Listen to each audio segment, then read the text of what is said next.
Muchas gracias por estar siempre en sintonía de esta transmisión, de estas lecciones de la escuela sabática en la que estamos considerando el libro de los Salmos. Y durante esta semana, la quinta semana de nuestro estudio que estamos comenzando este día domingo, vamos a respondernos una pregunta. Bueno, no sé si la vamos a responder realmente, pero al menos nos vamos a plantear esta pregunta que también se planteaban los salmistas y vamos a explorarla, para decirlo mejor. Vamos a explorar la pregunta, ¿cómo cantar la canción del Señor en una tierra extraña? Y es una pregunta que nos va a hacer reflexionar porque ¿quién no se ha sentido abrumado? Y hay razones para hacerlo cuando de repente las cosas comienzan a ir de mal en peor, aun cuando hemos tratado de hacer lo mejor que está en nuestras manos, sirviendo a Dios, tratando de ser buenas personas, y parece que de repente todo se viene abajo. Entonces nos sentimos extrañados, porque en nuestra naturaleza humana tendemos a compararnos con otras personas y decimos, ¿cómo es posible que a otros les vaya mejor que a mí si no están haciendo lo mejor en su relación con Dios? ¿Qué es lo que está en juego aquí? ¿Qué es lo que trata el salmista de transmitir y Dios a través del salmista de transmitirnos a nosotros? Creo que esta semana vamos a explorar, al menos en parte, un término teológico, aunque no aparece en la lección propiamente, pero un término teológico que es importante tener en cuenta, la teodicea, que tiene que ver con el hecho del juicio de Dios. No del juicio de Dios en cuanto a que Él juzga, que ya vimos que Él es el juez en otras lecciones, sino en el hecho de que Dios mismo está en juicio en todo lo que sucede en esta tierra. Así que vamos a orar para estudiar el tema de hoy, día domingo 28 de enero, que se titula Los días del mal. Vamos a pedirle al Señor su sabiduría.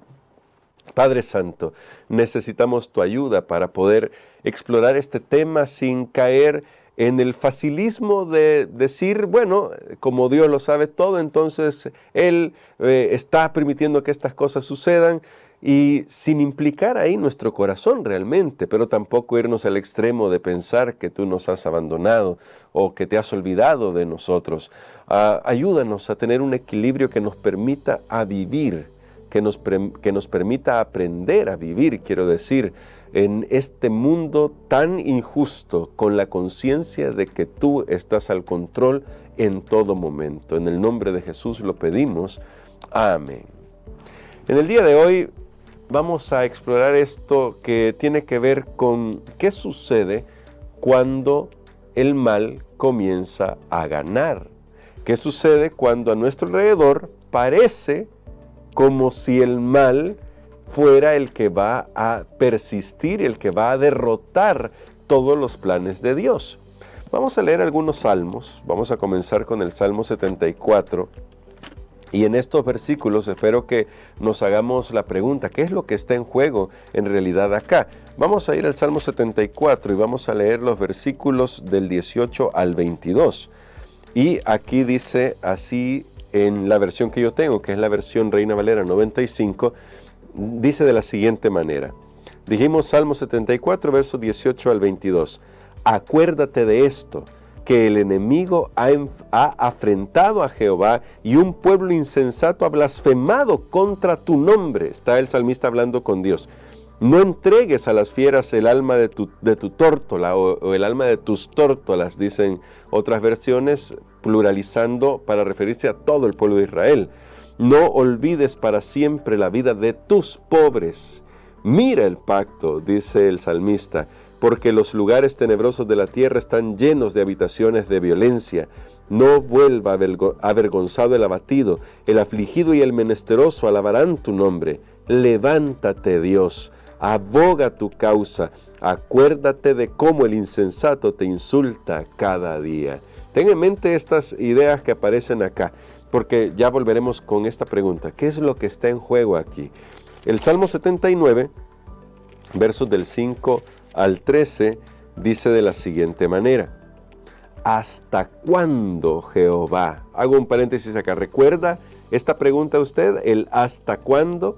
que los salmistas le dicen a Dios, el hasta cuándo tiene que ver con tratar de hacer que Dios actúe, y luego dice, ¿hasta cuándo, Jehová? ¿Estarás airado para siempre? ¿Arderá como fuego tu celo? Derrama tu ira sobre las naciones que no te conocen y sobre los reinos que no invocan tu nombre, porque han consumido a Jacob y su morada han destruido. No recuerdes contra nosotros las maldades de nuestros antepasados. Vengan pronto a nuestro encuentro tus misericordias. Ayúdanos, Dios de nuestra salvación, por la gloria de tu nombre. Líbranos y perdona nuestros pecados por amor de tu nombre. ¿Por qué dirán los gentiles? ¿Dónde está su Dios? Sea notoria en las naciones delante de nuestros ojos la venganza de la sangre de tus siervos que ha sido derramada. Llegue delante de ti el gemido de los presos, conforme la grandeza de tu brazo, preserva a los sentenciados a muerte, y devuelve a nuestros vecinos en su seno 7 tantos de su infamia con que te han deshonrado, Jehová. Y nosotros, pueblo tuyo y ovejas de tu prado, te alabaremos para siempre. De generación en generación cantaremos tus alabanzas. Noten lo que está aquí. E incluso el Salmo 79 hace una confesión, hace un reconocimiento de los pecados y pide por el perdón y las misericordias de Dios. Pero más allá de eso, la pregunta crucial que podría hacerse en los 2 salmos es, ¿dónde está Dios? Cuando el mal se cierne sobre su pueblo, ¿dónde está Dios? Cuando los problemas nos golpean, aun que hemos tratado de hacer lo mejor para servir a Dios, ¿dónde está Dios? ¿Qué es lo que está en juego aquí? ¿Saben lo que está en juego? Lo que está en juego es la honra de Dios. Es decir, es el honor de Dios lo que tenemos en juego cuando estamos en medio de un problema, y eso es lo que están reclamando los salmistas. Lo que están diciendo es, Señor, que no sea deshonrado tu nombre, porque si tú no actúas, y le recuerdan el pacto, eso lo vimos en el Salmo 74, mira tu pacto, dice el salmista. Si tú no actúas, la gente de nuestro alrededor va a pensar que tú no existes y que tú no puedes ayudar a tu pueblo. Y es verdad, porque en el Salmo 79 se lo reconoce, nuestros pecados separan a Dios de nosotros, nuestros pecados ponen una barrera en la que Dios no puede actuar, y voy a matizar estas palabras que acabo de decir. No quiero decir que Dios no puede actuar porque no tenga el poder, sino porque hemos roto el pacto, y Dios es un Dios justo. Pero el salmista pide por las misericordias, para que sea Dios el que obre en favor de su pueblo y le muestre a las naciones cuál es su verdadero carácter. Es decir, cuando nosotros estamos en aprietos, lo que está en juego al final es el honor de Dios. ¿Lo ha notado? En estos salmos quiero decir, ¿ha notado lo que quieren decir estos salmistas? Ellos están diciéndole, Señor, si tú permites que el mal triunfe, entonces, ¿de qué sirve ser tu pueblo especial? ¿De qué sirve haber sido llamados? Ahora, hay aquí algo que se debe destacar. Esto no habla de exclusivismos ni de elitismos. Dios no está tratando de decirnos a través de estos salmos que Él solo tiene a una parcela de la humanidad como su pueblo. El mensaje de Dios siempre fue que quiere que todas las naciones sean bendecidas con el pacto. Pero aquí se refiere a todos aquellos que se rebelan contra Dios abiertamente y que atacan directamente a Dios a través de sus hijos. Y entonces el salmista, al ver todo el panorama, porque el panorama siempre debe ser visto desde la perspectiva del gran conflicto entre Cristo y Satanás, al ver todo el panorama dice, si Satanás gana, si los planes del enemigo son exitosos, entonces, ¿dónde está el honor de Dios? Pero, ¿saben? Ya tenemos la revelación. Cuando vamos al libro de Apocalipsis, dice que el mal, Satanás y todas las huestes del mal y aquellos que siguen los designios del enemigo, van a pelear contra el Cordero. Y van a pelear contra el pueblo de Dios, pero el texto es claro, pelean contra el Cordero, pero el Cordero, que es nuestro Señor Jesucristo, los vencerá, porque la victoria está en el Señor. Ahora, en todo esto, siempre hay algo que atañe a nosotros, los seres humanos, y no podemos quitar nuestra responsabilidad. Y yo creo que el salmista trata de hacernos sentir también responsables. Por eso al final del Salmo 79 dice, y nosotros, pueblo tuyo y ovejas de tu prado, te alabaremos para siempre. De generación en generación cantaremos tus alabanzas. Es decir, el salmista se compromete y dice, yo también tengo algo que hacer. Tengo que alabar. Pero vamos a explicar esto que tal vez para la mente del siglo XXI no sea tan claro, aunque debería ser claro, pero alabar a Dios no tiene tanto que ver con la música que escuchamos o con lo que cantamos. No estoy diciendo que no sea importante la música, sino que alabar no es el momento en el que yo estoy cantando algo a Dios. Alabar es lo que hago, dice Spurgeon, cuando se apaga la música. Ahí está la alabanza. Quiere decir que el salmista en realidad, y era el pensamiento judío, este es el pensamiento central judío, el salmista para alabar a Dios lo va a hacer con su vida, porque adoración para un judío tenía que ver con su vida. Tanto es así que hay una palabra hebrea que se refiere al trabajo, pero que también se refiere a la adoración dependiendo del contexto. Porque lo que está queriendo decir el salmista o el pensamiento judío es, alabar a Dios es vivir para Dios. Y él dice, vamos a alabarte, vamos a vivir para ti. Y esto me lleva a una cita que se encuentra en el libro El deseado de todas las gentes, que dice así, el honor de Dios, el honor de Cristo están comprometidos en la perfección del carácter de su pueblo. ¿Qué significa esto? ¿Cómo lo entiende usted?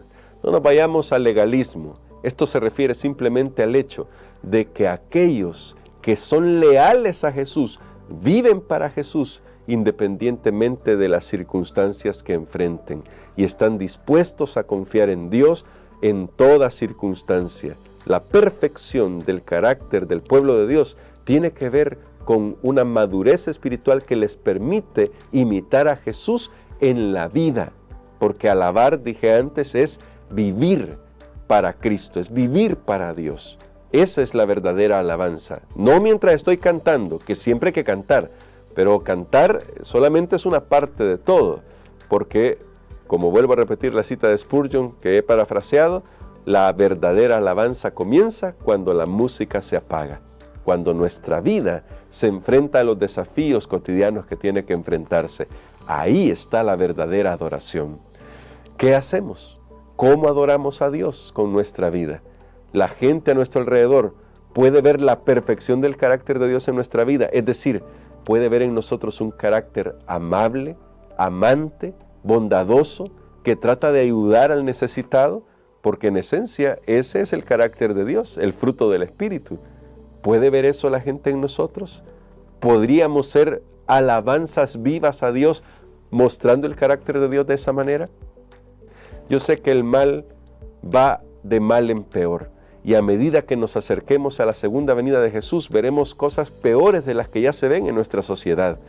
Pero los hijos de Dios pueden ser leales al Señor incluso en medio de todo eso, porque se toman de la mano de Dios. No confían en sus méritos, creen en los méritos de Cristo, confían en la misericordia de Dios, abrazan el perdón de Jesús y permiten al Espíritu Santo que transforme sus vidas incluso en los días del mal, incluso cuando el mal arrecia.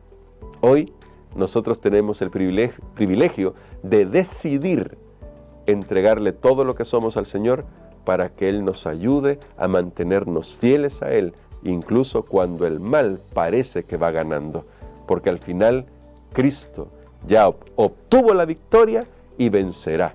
Él es el que ha vencido, está venciendo y vencerá al final.